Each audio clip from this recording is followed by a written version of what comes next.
سلام بنات، كي دايرين؟ لاباس؟ نتمنى ان شاء الله تكونوا كلكم بخير وعلى خير. اليوم غادي نشارك معكم واحد العجين ديال البيتزا كيجي زوين. هنايا خديت كاس الفينو، كاس الفورص، مليحه، معلقه ديال الزعتر محكوك، واحد فرماجه،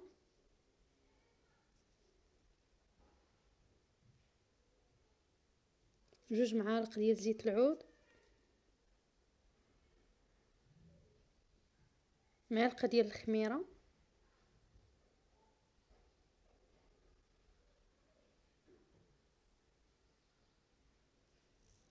غير معلقه صغيره اللي درت في هذه الكميه ديال الطحين اللي درت انا.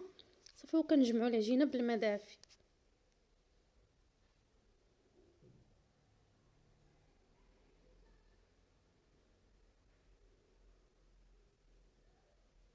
من بعد ما جمعت العجينه غادي نغطيوها بلاستيكه اولا سلوفان ونخليوها تخمر.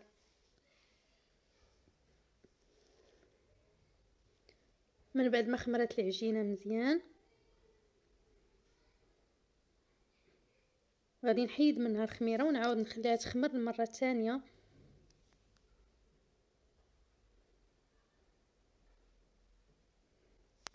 من بعد ما خمرات ورقت العجينه ولا سرحتها وثقبتها بالفورشيط صافي. وكندهن البيتزا ديالي بلا صوص.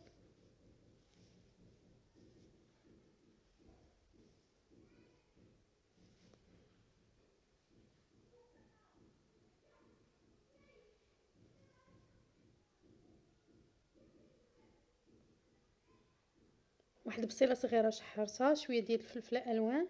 بالنسبه للحشوه كتبقى على حسب الذوق ديال كل واحد. هنايا درت الدجاج. انا ما كتعجبنيش بيتزا بالطون، كتعجبني ديال الكفته اولا ديال داند ولا ديال الدجاج. المهم ديال الطون ما كتعجبنيش.